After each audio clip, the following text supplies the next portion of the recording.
All right, welcome back to Turbo Garage. So today we're going to be carrying on with the Suzuki Carry Rescue project. And as you saw in the last video, we finally got this engine put in and got it running. And today we're going to be carrying on and get this thing to a point where I can take it for a test drive. So what I've actually done, I didn't do it on camera, but I've actually installed the front and rear drive shaft. And I started to fill the transmission with oil, but I didn't get enough in there. I need to go buy some more. So I've got that. So I'm going to show you how you fill the transmission up. And then we're going to deal with the shifter cables and the four-wheel drive cable. So let's get to it. All right, so bad news on the cable.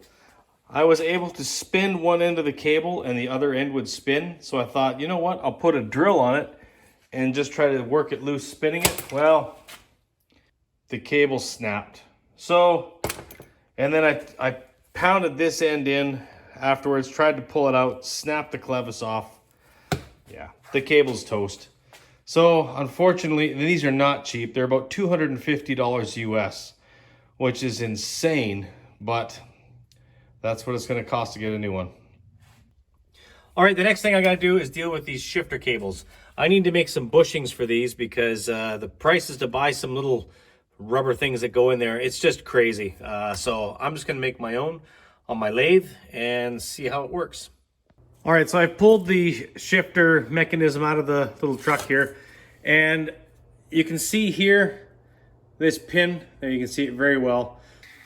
It has a washer and a little retaining pin that goes on there, so the shifter linkage will go on, and then the washer and the pin to hold it. The other side is different. The other side here, and you see, it's got a raised profile on the end, and there is no pin. So you basically slide what would be the rubber or sort of a hard plastic over top of that, and it sort of snaps in place. And when you remove that one, it typically will almost always break. So for this one, what I'll do is I will drill a very small hole in here with a drill and put a washer on it and a cotter pin, similar to what's on the other side.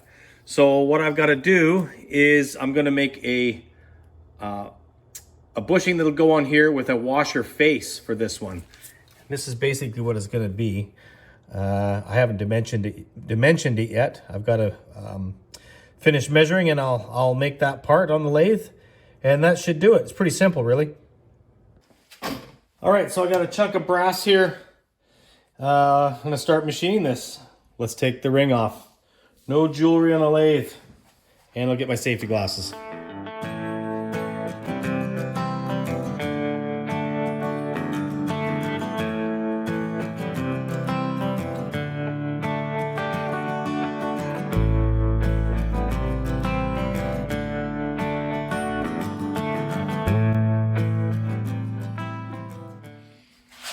All right, so there's my little bushing. This lathe it's a pretty small little lathe, and the tooling I have is not that great for parting off, so I'll clean up this end here, but let's go see if it fits. Okay, so here's my little bushing. It's basically just going to slide on there like that. It'll go into the shifter linkage and then onto there, and then this with the washer face, I'll drill a hole. That's a tricky spot, is drilling a hole through this for the cotter pin. All right, there's the hole through. Now, as you see, because this has got a bit of a larger diameter on the end, when I put this bushing on there, there is a little bit of up and down slop.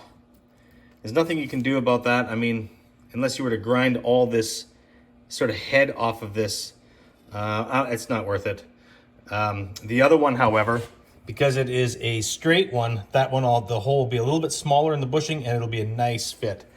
So anyway, I'll just put this on here. I'll show you the cotter pin. There's the cotter pin on like that, and I'll just bend that around. So I'll push the bushing into the shifter linkage, and it'll be good to go. So that's one down. I'll just make another one for the other one there, another bushing for the other one. All right, the other bushing's a little simpler. Basically, that'll slide on there with the linkage, and then your washer. And you see, where is it here? Yeah, you can see the hole there, just perfect for the pin to go through. So there we go. We'll press these brass bushings into the shifter linkage now. All right, this is the one that I had to drill for. It's got the washer face on it. And this one, just pressed it in. It's basically centered. So there we go. We can put this together. All right, so there you go. That bushing is installed, and go around this side. Right there, that one there. Yeah, feels actually really good. So there we go. No crazy money for bushings. I made my own. Okay, so to fill the transmission, the fluid that I'm using is Redline MT90. It's a GL4 type of oil, and that'll work well for the transmission. So, like I say, I've already got some of this pumped in. This last liter should be enough to do it, so I'll show you how to put it in. So looking at the back of the transfer case, you can see that's my drain plug that's installed, and up there is the fill plug. So I've got my little hand pump thing here. Basically just stick that in the transmission and pump away until this thing starts to leak oil out, then you know it's full. All right, so that's got it filled up. It actually didn't start to run out. I emptied that liter into it and put my finger in, and just ever so slightly before the threads, I could get oil on my finger. So I'm happy with this being full as it is. I'm not gonna buy a whole nother liter when I probably need about 4 more pumps to fill it completely. So that's good. So the bottom end here is now completely finished. Let's work on the interior.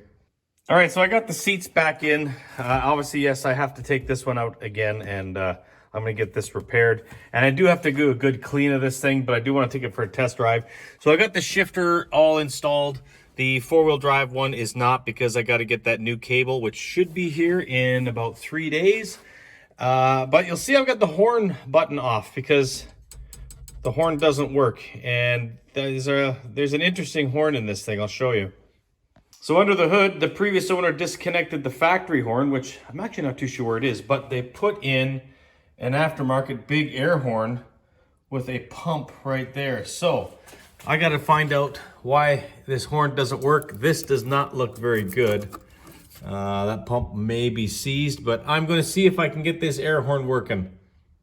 All right, so I disconnected the wires from the horn, connected them to my meter, and just put it so I could see it in the dash. And when I push the button, I'm getting 12 volts at the wire. So there's something wrong with that pump.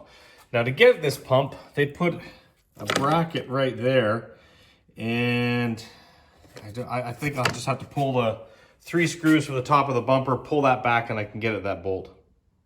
All right, I got the horn motor out, or the air pump out, and it is not working very good. I put some power on there, it didn't do anything. So, and it's not really something you can service, but what I can do is bend these tabs here and here all the way around and pull the motor off the pump, and I should be able to try to spin the motor. I guess to do the brushes, you would pop that little tab in on each side, and you could pop this end off with the brushes. I'll leave that on. So yeah, I might be able to actually service it, but it's not looking too good. All right, so I bent 3 tabs out on this thing, and I'm going to try to take this off. Okay, that's easy. The motor spins. I don't really want to take that end apart because the brushes are in there, and then it's a pain to deal with. But yeah, that actually, I don't know why it's not spinning. Maybe just got to turn this and the brushes might come into contact again. So that's what I'm going to do. I'm going to spin this a few times, put this actually back on, put some power back on it, and see if it will turn. Okay, so I did put some power on there. No luck. I'm just going to pull this out. Well, the armature looks okay. A little bit of a water stain there. A bit of corrosion, but there is nothing bad on that. I could give that a bit of a polish in the lathe, no problem. Yeah, down there it looks not bad either. But now that I got that apart, I've got to pop this end off with the brushes, so let's do that. Okay, I found the problem. See if I can get this to focus. Pop the brushes off. This brush looks good. This one, the wire has come off the back of it. It's completely corroded right off. And I can't really fix that. So that sucks, because I kind of want to get that air horn going. But anyway, I guess what I might do is actually go on Amazon and see if I can just order up a new pump, because I'd like that air horn to work. All right, so I just ordered one of those little pumps, the exact same one. It was like 25 bucks on Amazon, so that'll be here in actually 2 days. So I'll just put the front of this truck back together, and I think it's time to take this thing for a test drive. I definitely get some gas in it.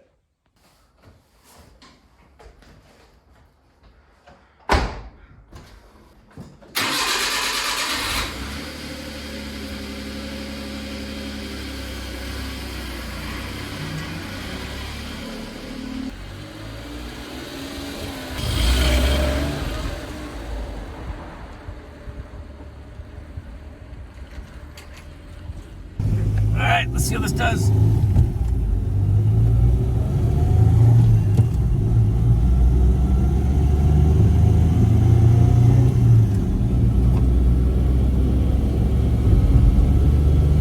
It's working.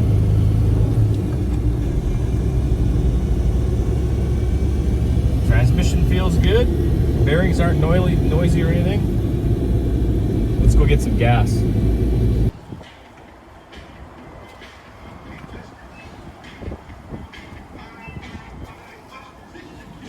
All right, 20 bucks of gas. That gas has been sitting in there a long time, so it probably needed it. I love the backup alarm. You know, hear you coming.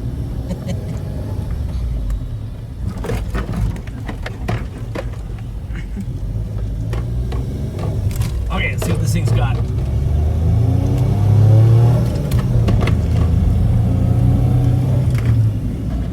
The monster's rattling everywhere. This thing drives really good.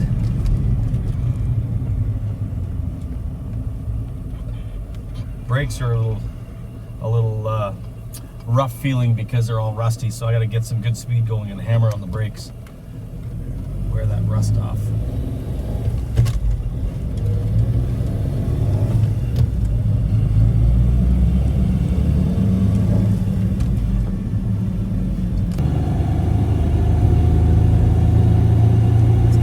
Exhaust rattle. I think resonator might be rattling or something, but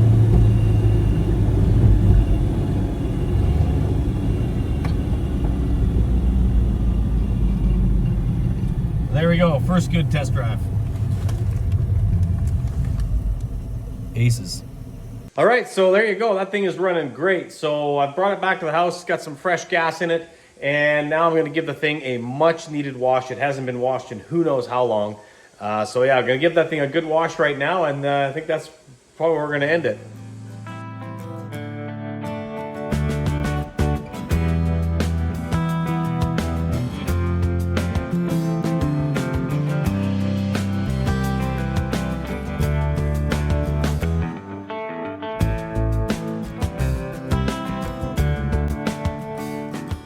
Okay, so there you go. Truck's nice and clean and happy. I'm happy. Test drive went well, and yeah, the truck seems to be working really well. I've got to get that seat reupholstered, and in a couple of days when that horn comes in, I'll install that air horn. So I might do one more really quick video, just that little horn, and when I get the seat done. But really, for all intents and purposes, the Suzuki Carry Rescue project is done. So I may or may not put another video out on that. We'll see. But that's pretty much going to do it. The next video, actually, I got some Mach 1 content coming out. I'm doing some work on the Mach 1, so if you're a Mach 1 fan, that video is coming up pretty quick. Also, I wanted to mention that coming up pretty quick here, I've got a podcast. I'm working with a friend of mine, and we're going to be doing a little bit of a radio bit, and Turbo Garage is going to be part of it. So when I know more details, I will let you know, but yeah, Turbo Garage podcast. It looks like it might be coming up. So anyway, I hope you enjoyed the video and you enjoyed this series. Thanks a lot for watching, and yeah, have yourself a great day.